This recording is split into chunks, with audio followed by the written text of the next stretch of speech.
சந்ததிகள் அத பார்த்து படிச்சு தெளிவா நடந்துக்குவாங்க. உங்களுக்கு தெரியுது, அவங்களுக்கு தெரிய மாட்டேங்குது. உனக்கு இன்னும் என்னென்ன தெரிய வைக்கிறேன் பார். அப்படியே இப்படி வா.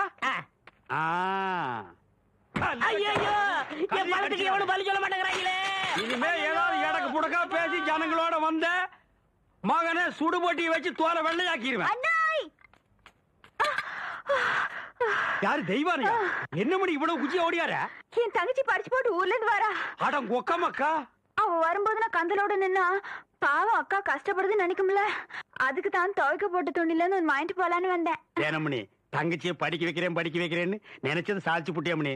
இந்த பாரு, உன் தங்கச்சி வர்ற இன்னைக்கு எவ்வளவு பட்டு புடவை போட்டு வச்சிருப்பா, நான் எடுத்து கொடுக்குறேன். இன்னைக்கு மட்டும் ஜோ ஜோ ஜோன்னு கட்டிட்டு போய் உன் தங்கச்சி முன்னாள் இல்ல மணி. ஐயோ அதெல்லாம் வேணாம், எனக்கு என்ற சாலியே போதும்.